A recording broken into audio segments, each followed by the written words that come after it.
You know, there's a theory out there that could literally flip everything we thought we knew about Westeros completely upside down. In today's explainer, we're diving into this massive, glaring paradox between the ancient creation of the White Walkers and the surprisingly Targaryen-like traits of the Night King we see much later on. I mean, could Aemond Targaryen, the ruthless, wildly underestimated prince who claimed the biggest dragon in the known world, actually be harboring a much darker destiny? Let's unpack the clues. So, is the Night King we know really the first? To get to the bottom of this, we've got to look at a huge contradiction in the lore.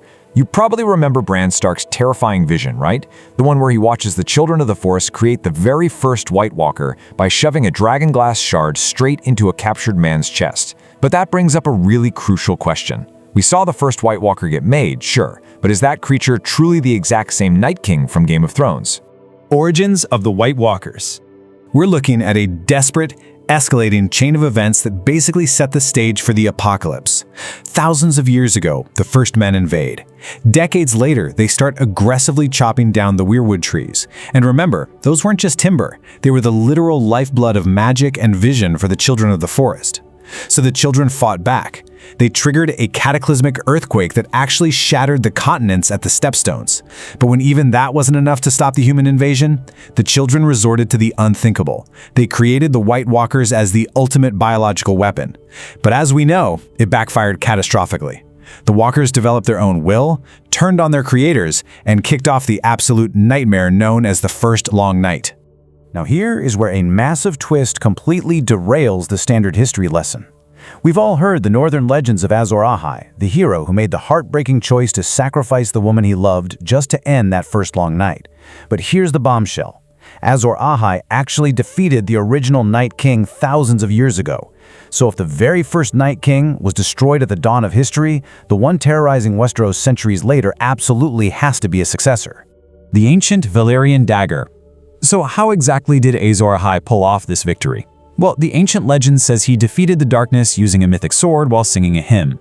The theory suggests that the ancient Valyrian dagger passed down through the Targaryen bloodline. Yeah, the exact same mysterious dagger Arya Stark eventually used to shatter the modern Night King might actually be a forged fragment of Azor Ahai's original legendary blade. It's just a brilliant way to connect the ancient past directly to the climax of the story. The Targaryen connection. Okay, this is where things get incredibly compelling. Just think about the absolutely insane abilities of the modern Night King. He doesn't just tolerate heat, he completely shrugs off direct dragon fire, exactly like Daenerys. He has the incredibly rare ability to ride a dragon, and he possesses this terrifying mastery over entering minds and visions. Now hold that up against the legendary traits of House Targaryen and House Stark. Fire immunity, dragon riding, green seeing. It's incredibly unusual, honestly probably impossible, for just a standard White Walker made from an ordinary first man to have those specific highly magical powers. It really points to a unique cocktail of dark children's magic and ancient Targaryen blood. The long wait, thousands of years without a leader. But seriously, why the massive gap in time? We're talking about a huge stretch of history here. The White Walkers weren't just taking a nap under the ice. They were actively waiting. For millennia, they were trapped without a leader, holding out for a host who had the absolutely perfect, volatile combination of White Walker magic and unchecked Targaryen madness. They literally needed someone whose ambition and magical bloodline could handle the transformation. Aemond and the Witch. Aemond seeks out Alys Rivers at Harrenhal. To see how Aemond fits into this puzzle, we have to look at a pivotal moment at the cursed ruins of Harrenhal. A ruthless, mortally wounded Aemond is desperate, and he seeks out Alys Rivers. She's a mysterious witch deeply tied to the powerful magic of the weirwood trees. And guess what? Those trees are the exact same source of magic the Children of the Forest originally tapped into to create the White Walkers in the first place. So why Aemond? Well, the evidence actually makes him the perfect candidate. First off, his raw ambition. This is a prince who literally sacrificed his own eye as a kid just to claim Vhagar. Second, look at the visual similarities. Aemond's armor eerily mirrors the intricate layered garments worn by the Night King. Third, we know Alys Rivers originally tried to lure Daemon Targaryen into her dark magic with haunting visions, but Daemon rejected it to stay loyal to Rhaenyra's cause. That left a huge opening. And finally, Aemond has that infamous, completely unchecked Targaryen madness that dark magic could so easily amplify. Battle of the God's Eye. What really happened to their bodies?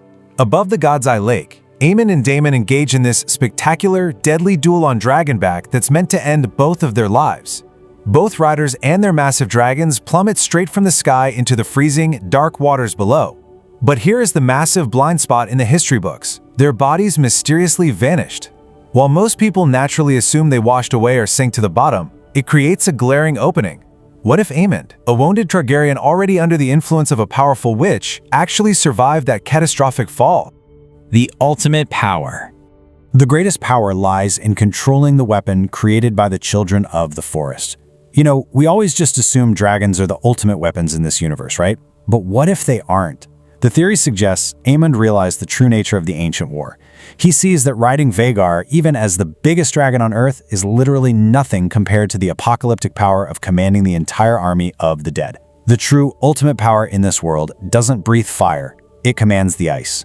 Whoever controls the White Walkers could quite literally control the entire world. Did the prince who sacrificed an eye for a dragon sacrifice his humanity to become the Night King? That is the final, lingering question we have to ponder as we wrap up this explainer.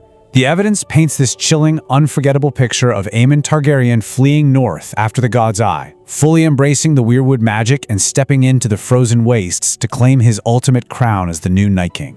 It completely rewrites the legacy of the Targaryens, the history of Westeros, and the true face of the darkness that eventually sweeps over the realm. Let that sink in.